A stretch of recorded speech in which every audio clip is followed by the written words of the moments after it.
મરે છે આપણા બાપ અહીં બેઠેલા આપણે મહારાણા પ્રતાપને યાદ કરી તમને મજા આવે ને, શિવાજીને યાદ કરી મજા આવે ને, આમાં બેઠેલા ને એકુના તમારા લોહીમાં ઈ લોહી હશે. કોઈ બાપ દાદા એવા નહીં હોય કે બપ્પા રાવલ સાથે હિન્દુત્વ માટે ન લડતા હોય, મહારાણા પ્રતાપ માટે ન લડતા, એની હારે ન લડતા હોય. કોઈ રીતે ખુતાર હોય તો એનું કામ કરીને લડતા હતા, એના કામ કરી દેતા હતા. એ જરૂર પડે ને, યુદ્ધો હાલતા મહિના વર્ષો 6 મહિના વરહદી. સુતાર લુવાર એનું કામ કરીને હથિયાર બનાવે, ખેડૂ વાવીને અનાજ પૂરું પાડીને તે તમે લડતા રહ્યો. અમે અનાજ શાકભાજી વાળા ઈ કરે, દરજી હોય તો ઈ એના કપડા સીવીને કે આ કામ અમે ઉપાડીશું મફત. બાકી તમે તમારું લડવાનું હિન્દુત્વ માટે કામ શરૂ રાખો. આ બધાય ભેળા થઈને લડતા હતા. દલિત વણકર એનું કામ વેજાવણીને ઈ કામ કરે. આ બધાય ભેળા થઈને હિન્દુત્વ માટે લડતા હતા ને, તેથી હિન્દુસ્તાનની હામી કોઈથી મીઠ નહોતી મંડાતી. ભલા માણસ તાકાત નથી. આ તૃણ જેમ લંગરા બંધ નાખે તરોડ, મધ જરા કંદ નાખે મરોડ. એક કોણીની મત્રક મારી અને હાથીના કુંભાસ્થળ ભાંગી નાખે અને લોઢાની હાંકણું તણખલાની જેમ તોડી નાખે એવા મહાપુરુષો આ ધરતીમાં જન્મ્યા છે. અટાણે કોથમેરીને પૂળી બાંધી હોય, ઇન્સેટ માર્યું હોય, માન મોઢામાં માવો કરે એટલું મોઢું ખુલે. માવો સળતો કે દેશ માટે કઈક કરવું છે, શાકભાજી લઈને ઘેરે હોયો છે. હવે કાંઈ ન થાય. કઈ આ દેશનું વ્યસન ન હોવું જોઈએ. આ દેશના યુવાનમાં તાકાત શું છે આ દેશની તમને ખબર નથી સાહેબ. જમાનો હારો આવે એટલો જ ભયંકર આવે છે. જો વ્યસનમાં ધોળા પાવડર ઊંઘવામાં દારૂમાં વહી ગયા તો દુનિયા પલ્લો કાપી જાય ને દુનિયા દાંત કાઢશે. ઘણા વાતો કરતા હું મરદ માણસ છું.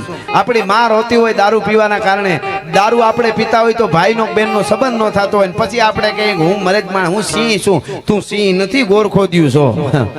તારા કુટુંબને હક નથી લેવા દેતો, આમાં તું ક્યાં સિંહ રહ્યો? એટલે હું મારી જે મારું લક્ષ્ય લઈને આવ્યો ઈ બોલવાનું છું. તમને મજા આવે જ છે, ન આવે તોય વાંધો નહીં, પણ મને મારે જે જોઈ છે ને હિન્દુત્વના યુવાનો એને કાઢવા આવ્યો છું. આખો ઓઘો હળગ્યો હોય ને આખો, એ બધો ન ઠરતો હોય તો હારા બચેલા પૂલા ખેંચી લેવાના. માવડિયું તમને પગે લાગીને વિનંતી કરું છું, સિરિયલનું ન જોતા. અનુપમા ગઈ એના ઘેરે, ઈ જરાય દુખી નથી. કરોડોની ગાડીમાં ફરે છે, મોજું કરે છે, ભલે કરે વાંધો નથી, પણ સિરિયલું કુટુંબને વીખી નાખે છે. વધારે થાય માફ કરજો, હવે શબ્દ બોલો એના માટે હું સભાનતાથી બોલું, પણ નથી રહેવાતું એટલે બોલીશ. સિરિયલનું નામ હોય પવિત્ર રિશ્તા, અને કોના રૂમમાંથી કોણ નીકળે નક્કી જ નથી. આ આપણે જોવાનું. હાવ વહુ ને નણંદ ભોજાય, ભાભી ભોજાય, કાવા દાવા હાવ તમે વાતું જ આવવા દો. પિક્ચરો એ કર્યું હો વરહમાં. હિન્દુત્વનું ટીલું તાણેલો હોય, વિલન હોય, બેનું દીકરી ઉપર ખરાબ કૃત્ય કરતો હોય, ટીલું તાણ્યું હોય શાસ્ત્રી દાદા, અને એક ભોગો ખૂણામાં રહેતો હોય, ખાનદાનનો દીકરો હોય પાછો. આવું જ કામ કર્યું. તેથી આપણે બહુ ન બોલ્યા, પણ હવે આપણે જાગ્યા છે. એટલે એક થઈ જાશું, આપણે બધું ભૂલી જઈએ. આપણે કેટલાથી લડતા રહીશું, જ્ઞાતિવાદ, જાતિવાદ, ફલાણું ઢીકણું. એટલે પેલા તો પોણી કલાક મોબાઈલ એક બાજુ મૂકીને કુટુંબ એક થાય જો, પછી ગામને એક કરશું, સોસાયટીને એક કરશું, એ બીજું પાણી બચાવીશું. કોઈને ઘરે નળ નું એક ટીપું દિવસમાં 10 ટીપા પડે ને તોય તમે રામના ગુનેગાર છો. પછી ન કહેતા હું રામને બહુ માનું, કૃષ્ણને માનું છું. હા, બીજું કચરો ન ફેંકી, ઝાડવા વાવી. યુવાનો ભેળા થાવ તો દર શનિવારે હનુમાન ચાલીસા કરો, ઝાડવાને પાણી પાવ, નવી ઉર્જા આવશે. ઈ બાને કોઈ બિઝનેસ થાય, સંગઠન થશે, કંઈક ધંધો કરીએ, તમારું ગ્રુપ હશે તો તાકાત વધશે તમારી. હું હકીકત કહું છું. આ તો કે ઓલો ઈ છે મારે ને નથી, ઓલો બેઠો, તારે તારું હુડ જાય. તારું એક થાવ બધા. એટલા માટે હું એક થાવું એટલે સમૃદ્ધ ભારતને એક થઈને કોકને મારી નાખવા એમ નથી કહેતો. કઈ આપણે કોઈને મારવા નથી ને આપણે કોઈ નુકસાન ભોગવવું નથી. પાછું સંભાજીને વાંચો તો ખબર પડે. 14 વર્ષની ઉંમરે તો કેટલા પુસ્તક લખી નાખ્યા હતા. શું એને હિન્દુત્વ માટે, હું આગળ એનો થોડો વિષય લઈશ. મારે કેવું છે કે આ કોઈ વાતો આ બોલું મજાક નથી હો. આ આટલા જણા મળ્યા છે, રાતે તમે સમય બગાડો, બગાડતા નથી. એનો સદુપયોગ થાય એના માટે તમે અહીંયા બધા જીવજો. શું આપણી હવે કુળની પરંપરા ગોતર એ ગૌરવ પણ રાખજો. આપણે હવે કૂતર્યા લેવા જાય છે બહુ ભણેલા એવા, આટલા સુધરી ગયા છે. ડિગ્રી માથે ડિગ્રી ને એની માથે ડિગ્રી ને એની માથે ડિગ્રી ને એની માથે ડિગ્રી. પછી કૂતર્યા એવા હો. કૂતર્યા મારે વાંધો નથી, કૂતર્યા બહુ જરૂરી છે અત્યારે બિચારા, કારણ કે કૂતર્યા સિવાય કોઈને વિશ્વાસ નથી કરાય એમ. એટલે એ કાંઈ વાંધો નથી, પણ એની પેઢીઓ પૂછે, ગોતર પૂછે હો. નસલ પૂછે અને એના કેટલા રૂપિયાના આવે મોંઘા મોંઘા અને કઈ નસલ છે. કૂતરા લેવા જાય એમાં નસલ પૂછે, એને આપણે પૂછી તમારું કુળ કયું ગોત્ર. એકચ્યુઅલી એમાં અમે કઈ માનતા નથી. અરે આ તો કૂતરાથી હેઠો ગયો. આ તો સીધી વાત છે કે નહીં? હવે ઓલામાં જો તારે તપાસ કરવી પડતી હોય કે આમાં કરવી પડે કે નહીં, ઈ આપણી ઉજળી પરંપરા, આપણું વંશ વૃક્ષ હોય. આપણે બધાય આપણે બહુ આગળ જતા આપણે બધા છે ને એક જ છે. મૂળ આપણો બાપ એક જ છે. કોણ? ભગવાન રામ અને મહાદેવ અને કૃષ્ણ કનૈયો. ઈ આપણો બાપ છે. એની નીચે આપણે ડાળીઓમાંથી બધા જુદા પીડ્યા છે. એટલે હું દુહાસન કરતો મને ધર્મ માટે કેવડી ખેવના હતી. નાનકડી વાત યાદ આવી ગઈ, વચ્ચે કર દો. દુહાસન કરતો અમારે ભાવનગરનો એક નાનકડું ગામ છે, અગિયાળી કરીને ગામ છે. અગિયાળી ગામનું નામ આજથી 100 વર્ષ પહેલા, આઝાદી પહેલા, ત્યાં એક નારણભાઈ કરી અને સુતાર રે. એને દીકરા હતા એક બે. એ દીકરાઓને એને ભણાવ્યા. સુતાર કામ કરી મહેનત કરી દીકરાને ભણાવ્યા, મુંબઈ મોકલ્યા. તેથી આઝાદી પહેલાની વાત કરું છું. મુંબઈ મોકલ્યા દીકરાઓને અને પોતે 20 વર્ષ સુતાર કામ કર્યું. 20 વર્ષ સુધી એક રૂપિયો 2 રૂપિયા કે નહીં આ કે જે એ વખતે 20 વર્ષ સુધી એક પેટીમાં પૈસા ભેળા કરીને 20,000 રૂપિયા ભેળા કર્યા નારાયણ સુતારે. સાંભળજો, ધર્મ માટે કેટલી ખેવના હતી આપણા બાપા. અટાણ ઘણા મંદિર બનાવે તો કે એ બધા દેખાડા છે, તો તું દેખાડા કરી થોડા. હવે તો એટલા બગડીને ધૂળ થઈ ગયા છે આપણા. બીજા આપણને કોઈ નુકસાન કરી જ નહીં ગયો. હજી કહું છું જાહેરમાં, આપણા આપણને નડે છે, આપણા કહી જાય છે એ વાંધો છે, આપણા વિરોધ કરે એ વાંધો છે. મૂકો કાલ હિન્દુત્વનું સારું પોસ્ટ, બધા કોમેન્ટો કરવા વાળા આપણા જ છે. માનવું કે હજી રાવણના પેટના રહી ગયા છે, બીજું તો હું વધારે કહીએ આપણે. હવે સાંભળજો, હા એમ હવે અને આપણે વધારે કાંઈ હિન્દુત્વનું બોલ્યું કે તમે ફલાણી પાર્ટી ના છો, હા લે તો કાલ તમે એમ કહો કે તમે તમારા બાપુજી નામ વાહે ન લગાડતા, નકર તમે ફલાણી પાર્ટી ના. એટલે અમારે એમ કેવું ના અમે તો એમનામ ઉત્પન્ન થયા, અમારા માટે બધી પાર્ટી હરખી, અમે તો ઉત્પન્ન થયા એમ કહેવાનું. હા એટલે જે છે એ તો કેવું કે નહીં. અમારા હિન્દુત્વ માટે અમારા મોદી સાહેબ 500 વર્ષ પછી ભગવાન રાઘવેન્દ્ર સરકારનું મંદિર બનાવતા હોય તો મોદી સાહેબ માટે ગૌરવ છે અને છે. ભલા માણસ, હવે આમાં બીજી ક્યાં વાત. મહાકાળી મંદિર ઉપર 550 વર્ષ પછી ધજા લહેરાય. જે કર્યું છે એ કર્યું છે. યુદ્ધના ધમાકા બોલે ત્યારે બાજુ અટાણે બહબાટીયું તમે બધા જાણો છો ને, તોય અટાણે હોહરવા વચ્ચેથી જહાજ આવે છે હાવજના, માં ભારતીના. તો એ ગૌરવ છે કે નહીં આપણને? સારું. લાલ બહાદુર શાસ્ત્રીજી કોંગ્રેસના વડાપ્રધાન હતા. અહીંથી કરોડો નમન કરવું છે. ભારત કોઈ દી એનું ઋણ નહીં ચૂકવી શકે. લ્યો તો આને વખાણ કર્યા, હારા હોય એના કરી. આ તો સીધી જ વાત છે. પણ ખેર, હું એક વાત કરતો હતો. નારાયણ સુતાર નામનો એ માણસ, ગામડાનો માણસ ભગતરાજ, અને 20 વર્ષ સુધી 20,000 રૂપિયા ભેળા કર્યા. ક્યારે ખબર? આજથી 100 વર્ષ પહેલા. તેદીના 20,000 એટલે અત્યારે કરોડ 1.5 કરોડ થાય. તેદી 20,000 ની જમીન લીધી હોય ને તો અટાણે લગભગ 20, 30, 50 કરોડ ની થાય થાય ને. હવે એટલે 100 વર્ષ પહેલા 20,000 રૂપિયા ભેળા કર્યા. હુતાર કામ કરી, પોતાના દીકરાને ભણાવ્યા, મુંબઈ મોકલ્યા. એ વખતે ઘરનું ગુજરાન કેટલી રાત નથી મહેનત કરતા. પણ શિવ ઉપાસક નમો વાજ ભૂતાજ થાનમ ભયાનમ જટામાહી ગંગા જલકે પ્રયાનમ ત્રયમ નેત્ર જ્વાલા જલમ ચંદ બાલમ વિષમકંઠ માલા ગલે રૂંઢ માલમ મીટે સંકટમ વાટ ઘાટમ વિઘટમ રટે નામ તો કોટી કાટે કસટમ ગીરા ગોરિંગર ધાંગ કૈલાસ વસ્તે નમસ્તે નમસ્તે. ઈ શિવની ઉપાસના કર્યા કરે. એમાં અમારા પિંગલસિંહ બાપુ રાજકવિ, ભાવનગર રાજકવિ, અદ્ભુત ભક્તરાજ, અદ્ભુત કવિઓ. એનું મૂળ ગામ અગિયાળી. એ ગામમાં આવ્યા ને ગામના જે દરબાર હતા એને રોકાણા. પિંગલસિંહ બાપુને એવી ટેવ કે મારે પિંગલસિંહ બાપુને ટેવ હાંજ પડે ને, હાંજ એટલે એને એવી ટેવ કે શિવ મંદિરે પહેલા દર્શન કરવા, પછી પાણી પીવું, સંધ્યા કરવી, પછી પાણી પીવું. એટલે એને કીધું કે મારે ક્યાંક શિવ મંદિર, અરે અમારા ગામમાં કે શિવ મંદિર બહુ સારું છે. કોણે બનાવ્યું? કે નારાયણ સુતારે. 20 વર્ષ સુધી ભેળા કરી 20,000 રૂપિયા દર વર્ષે 1,000 કરતા હતા. અને એકલાએ દરબારને કીધું બાપુ મને થોડીક જમીન આપો, મારે મહાદેવનું મંદિર બનાવવું છે. અને નારાયણ સુતારે અગિયાળી ગામ ભાવનગર છે, સિંહોરથી ઓલી બાજુ કોક દીક જાવ તો જાયજો, એવું સરસ મંદિર બનાવ્યું. આજથી 100 વર્ષ પહેલા 20,000 રૂપિયામાં. એ વખતે મેં કીધું ને અટાણે કરોડો થાય. એ મંદિર બનાવેલું અને એની હવારમાં નારાયણ સુતાર પૂજા કરે. માણસ ધારે તો એકલો શું કરી શકે, એટલે આ દાખલો દીધો અહીંયા. અને એ પિંગલસિંહ બાપુ ગયા અને ત્યાં જઈને મંદિર જોયું. પિંગલસિંહ બાપુ રાજકવિ હતો, રાજી થઈ ગયા. હા હા હા બાપુ ગામ ધણી હતા ને દરબાર હારી એને કીધું પિંગલસિંહ આવું બધું મંદિર તો કે આપણો નારાયણ સુતાર નહીં કે હા એને 20 વર્ષ કામ કરી હુતાર કામ અને એમાંથી ભેળા કરીને આ શિવનું મંદિર 20,000 રૂપિયાનું બનાવ્યું. અરે તો એને મળવું જોઈએ તો એને બોલાવ્યા એટલે આવ્યો આમ કરે અરે બાપુ પિંગલસિંહ બાપુ રાજકવિ કવિને જોઈને રાજી થઈ ગયો. રાજી થયો તમે મને તમારા દર્શન થયા એટલે કીધું કે નારાયણભાઈ હુતાર તને તો ધન્ય છે પણ તારી જનેતાને કરોડો ધન્ય છે. તારી જનેતાને તને કેવા સંસ્કાર આપ્યા છે. સુતાર કામ કરી 20 વર્ષ સુધી રૂપિયા ભેળા કરી અને તે આવડું શિવ મંદિર બનાવ્યું કે બાપા તમારી કૃપા તમારો પ્રતાપ. સરળ માણસ હોય ને પોતે કરે એ બીજાનું કહી દે ભાઈ તમારો પ્રતાપ. એમ કોણે કીધું? નારાયણભાઈ સુતારે એમ કીધું તમારો પ્રતાપ પિંગલસિંહ બાપુને. હવે પિંગલસિંહ બાપુ એ કોઈ દી માણસના બોસા ગુણગાન ગાય ભગવાનના જ ગાતા. મહારાજાના ગાતા કૃષ્ણકુમારજીના એ ભગવાન જેવા હતા. એટલે માણસના દુઆ કોઈને લખે જ નહીં પિંગલસિંહ બાપુ. એને બદલે નારાયણ સુતારે એમ કીધું ને કે તમારો પ્રતાપ એમ આ મંદિર બન્યું હોય તો પિંગલસિંહ બાપુ દુઓ કીધો કે મારો નહીં કે તો કે પ્રતાપ તારા પુણ્યનો તને હુજી ગયું સુતાર. હે હુતાર પ્રતાપ તારા પુણ્યનો તને હુજીને ગયું હુતાર. ત્યાં હાથે 20,000 નાણા ખર્ચા નારણા.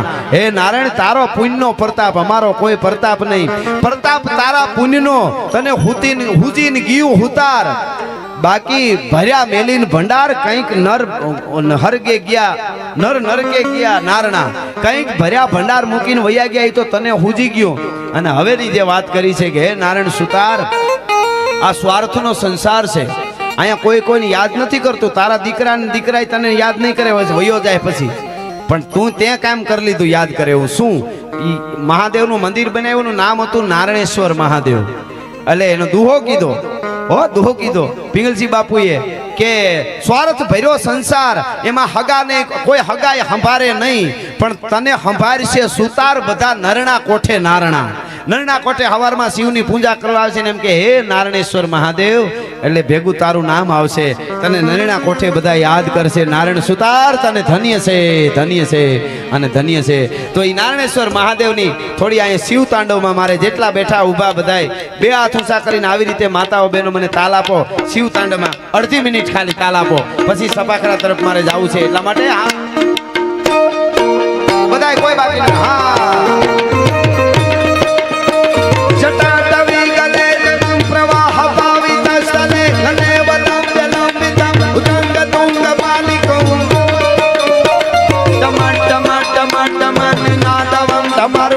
ચકાર ચંડ તાંડવમ તનુ તુના શિવા શિવમ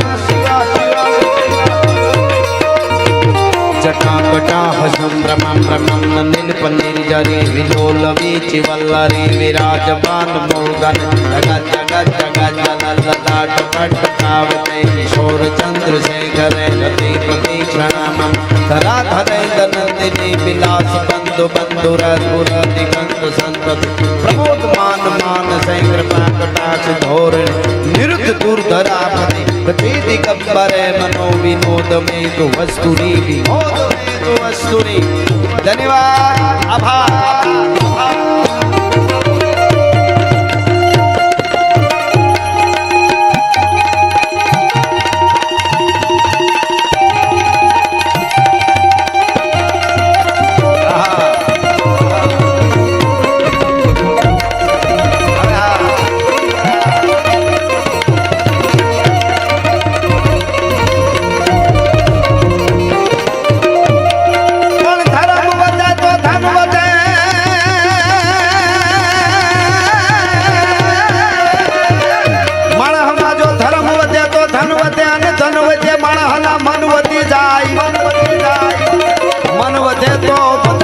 માન વધે એ બધું વધત રે વધત વધ જા.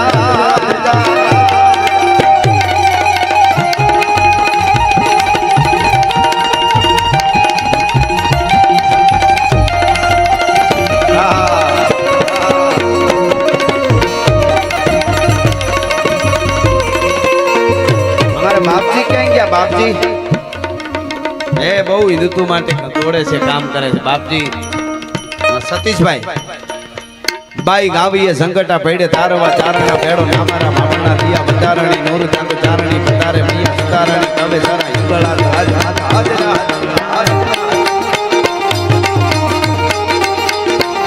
બાઈ ગાવીએ સંકટા પડે તારવા ચારણા ભેડો નામારા મામણા દિયા બંધારણી નૂર ચારણી પતારે મિયા સુધારણી કવે સારા યુગળા આજ માત્ર હાજરા હતુર ગંધ જાળા ધરી ગાંધારાળી કાળિકા ભવાની જપા રમેજી અંબિકા દેવી કથા જટરાય બડા બડી ગાછા પૂરી ડુંગર રેચી થડા વાળી માટરાળી તુજનમાં પૂજાળી મોમાં પૂજાળી મોમાં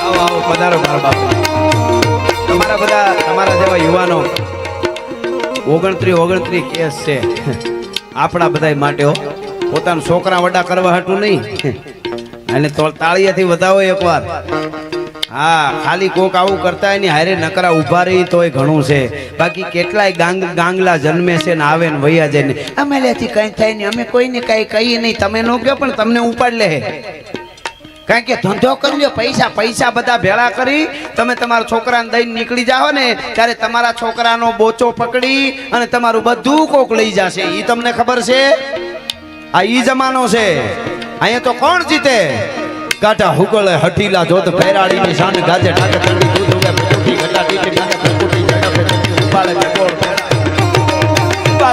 ભેડા રેડા બધી નાક થોડા ઉપાડે ને પેટ મહી પાટ કુંભી તાટ હેમરા હે કાટ માળે આસમાનના પપેરા કુંદળાય રાગ બીદળાના રાગ કાટ કી ખેડા પાટ ભણે હાલી બેડા પાટ ઘણી લગા કે અસાક રેડા હી વાત સુણી થમ જાળા બાપ લાગી થમ જાળા બાપ લાગી જય હો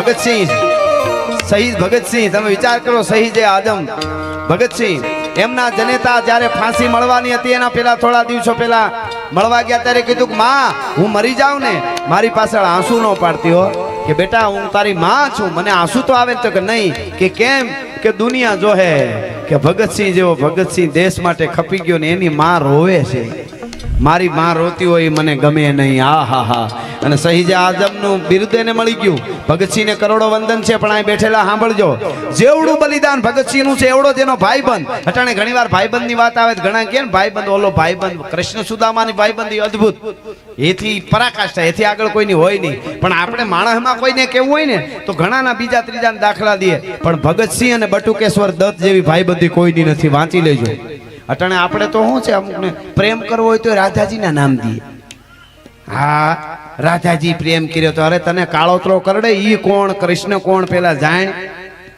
હાવ નીકળી જ પડ્યા છો બધા આપણે આમાં રાધા કૃષ્ણ જેવો પ્રેમ હવે કૃષ્ણ ભગવાન 11 વર્ષના હતા રાધા પરાશક્તિ છે ઈ બસ આખી વસ્તુ જુદી છે કૃષ્ણ ભગવાનને ઈ બધી કથા તમે પેલા જાણો તો ખબર અટાણે તો આપણે પોતાને ગમે એવું કાઢી લેવાનું હો કથાઓમાં ભોળાનાથને શિવરાત્રી આવે તો ભાંગ પીવા માંડે બધા ભોળોનાથે ભાંગ પીધી હું તો કલાકાર મિત્રોને પ્રાર્થના કરો એવા ગીતો ગાવાનું બંધ કરી દેજો ભોળાનાથે ભાંગ પીધી ગીતો આવે ભોળોનાથ ભાંગ ન પીએ કોઈ દી શાસ્ત્રમાં નથી આ વૈશમાં ગાલ દીધું કોકે ગાંજાન ભાંગું પીવે મહાદેવ ભોળોનાથ ઈ તો આપણને એમ કહે છે કે તમારી પાસે ખરાબ છે એ બધું મને દયો એમ ભૂતડાન બધું મને આપો એમ એટલે હું સાચવી લઈશ એને એમ એને પીવાનું ન હોય હવે ઘણા એને કેવું ખબર શિવરાત્રી આવે ને આપણે એટલે ભાંગ પીવી ગાંજો પીવો એમાં ભોળાનાથ જેવું થાવું તો પેલા અજગર ગળામાં નાખીને જરા ખબર પડે વીસીનો હારડો કરીને નાખ ખબર પડે અને પોઈઝન હારામ હારું હું લઈ આવી દઉં ગટગટ આવી જા મહાદેવ બનવું બનની ખબર પડે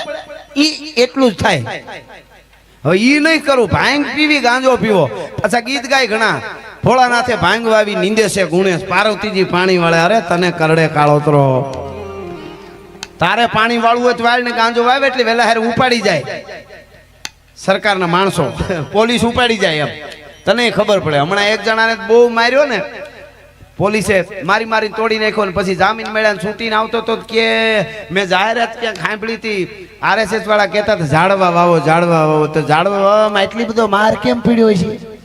પછી ખબર પડી કે એને ગાંજો આવ્યો હતો. ઈ ઝાડવા નો કહેવાય ડોહા. ક્યું વાવવું જોવું પડે ને. એટલે કે ઝાડવા વાવવાનું જાહેરાત સાંભળી હતી એટલે વાવ્યા કે. હા, પણ ખેર મારે કેવું છે ઈ કે ભોળાનાથે ભાંગ વાવી આવા ગીતો ન હોય. કૃષ્ણ ભગવાન, રાધા પ્રેમ, એ બધી જુદી કથા હું અત્યારે બોલી શકું પણ મારી બાજુ નથી જાઉં. પણ હું તમને કહેતો તો બટુકેશ્વર દત્તનું બલિદાન જોજો. તમને શહીદે આઝમ ભગતસિંહ ની બધાને ખબર છે ને? ઊંચા હાથ કરો જોઈએ જેટલાય નામ સાંભળ્યું હોય ભગતસિંહ નું. કોઈ હાથ નીચે ન રહેવો જોઈએ સાંભળ્યું હોય તો. ખબર નકર દુઃખની વાત કહેવાય. બધાએ સાંભળ્યું છે બરોબર. બટુકેશ્વર દત્તનું નામ કેટલાય સાંભળ્યું? સાચું સાંભળ્યું હોય ઈ જ ઊંચો કરજો હાથ. બસ વાહ વાહ, જેટલાને છે ખબર એને ધન્યવાદ. નથી એનો કોઈ વાંક નથી, કારણ કે આપણે જ બધું મૂકી દીધું છે. હવે સાંભળજો, બટુકે જેવડું ભગતસિંહ નું બલિદાન છે તે હવાયું બલિદાન બટુકેશ્વર દત્તનું છે. ભગતસિંહને કરોડો વંદન છે હો. ભગતસિંહ નું ઋણ કોઈ દી ભારત નહીં ચૂકવી શકે. ભગતસિંહને ફાંસી મળી ત્યારે બટુકેશ્વર દત્તને નહોતી મળી. એમાં અડધાને બાગાત રાખે અંગ્રેજ સરકાર. શું કામે? બધાને કરી દે તો હોબાળો થાય. તો હોબાળામાં કષ્ટ દેવા માટે બેકને રાખવાના હતા, એમાં બટુકેશ્વર દત્ત રહ્યો. ભગતસિંહ એસેમ્બલીમાં બોમ્બ ફેંક્યો ત્યારે બટુકેશ્વર દત્ત ભેળો હતો. જેટલા કામ કર્યા એમાં ભેળો હતો. જે કાકોરી કાંડ થી લઈને બધે ટૂંકમાં જે પ્લાન એનું હતું એમાં ભેળો હતો. જેટલું ભગતસિંહે કર્યું એટલું બટુકેશ્વર દત્તે કર્યું હતું. અને જ્યારે એસેમ્બલીમાં બોમ્બ નાખ્યા ને ત્યારે બટુકેશ્વર દત્તે 116 દિવસના ઉપવાસ કર્યા હતા જેલમાં. ખાવાનું ખરાબ હતું તો આંદોલન કર્યું. મોઢા પકડી દે ને, મોઢા પકડી દે. બટુકેશ્વર દત્ત ને એનો એક સાથી હતો, એને શું કર્યું ખબર? બટુકેશ્વર દત્તે મરચાની ચટણી કોક દી કાંઈ બેઠેલા વિચારજો. હિન્દુત્વ કેમ બચે, ભારત કેમ બચે એટલે કહું છું. મરચાની ચટણી નું આમ ભૂકાનો મુઠ્ઠી ભરી અને ગળે આમ નાખી દીધી બટુકેશ્વર દત્તે. શું કામે ખબર? ઈ ચટણી એટલી બધી ગળામાં ઈ તો હોજાડી દે ને ગળું, એટલે ગળું બંધ થઈ જાય ને તો ઓલા ધરા નળિયું નાખી દૂધ પાતા હતા અંગ્રેજો, દૂધ અંદર ન જાય. એટલે મારું નિયમ ન તૂટે, આને હિન્દુ કહેવાય. ભલા માણસ, તમે વિચાર તો કરો.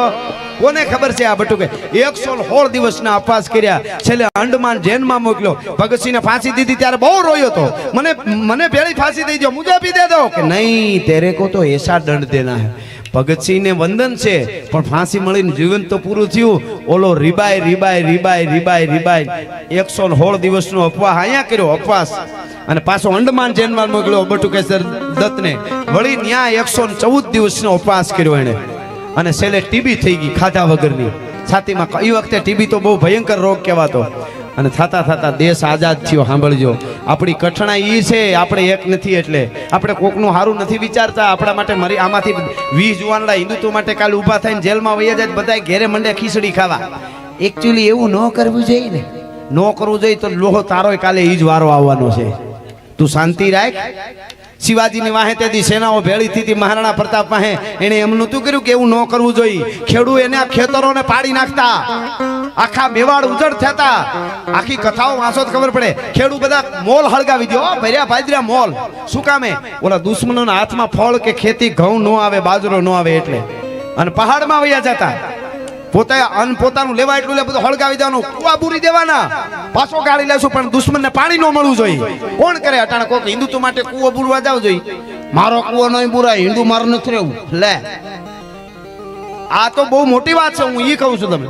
હવે ઈ છૂટ્યો બટુકેશ્વર દત્ત, દેશ આઝાદ થઈ ગયો. ભગતસિંહ નો સાથી મિત્ર, એની હારો હાર બધું જે ભગતસિંહે કર્યું એ જાણે કર્યું બટુકેશ્વર દત્તે. અને બધું થઈ ગયા પછી આઝાદ થયો ને દેશ. ધંધો કરવા કોઈ નહોતું રાખતું. મારે કોઈ સરકારનું નામ નથી લેવું, વળી પાછા કોઈક તરત પાર્ટીમાં જ નાખે તમે આના છો. પણ તે દી એને એકાદું મંત્રી પદ આપ્યું હોય તો એ ક્યાંય કચાશ રાખે દેશ માટે? સાહેબ ધંધો કરતો તો વડાપાવની ક્યાંક ફેક્ટરીમાં નોકરી કરી, સિગરેટની ફેક્ટરીમાં નોકરી કરી. એને એક બસ લીધી તો બસ હાંકવાની પરમિટ ન મળી, ગેરકાયદેસર છે. આ બટુકેશ્વર દત્તને ભગતસિંહ ને જેવડું બલિદાન અને એ ન મળ્યું. અને છેલ્લે રીબાઈ ને એમ્સ હોસ્પિટલમાં છેલ્લા શ્વાસ દિલ્હીમાં લેતો હતો ને બટુકેશ્વર દત્ત. ત્યારે પત્રકારોને ખબર પડી આ તો બટુકેશ્વર દત્ત છે, ભગતસિંહ ભેળો હતો. કોઈ આપણે એને હેરાન કરવામાં બાકી નથી રાખ્યું. કહેવાનો અર્થ મારો એ છે કે આવા જેણે બલિદાન દીધા છે એટલે ઓ માઈ મેરી ક્યાં ફિકર.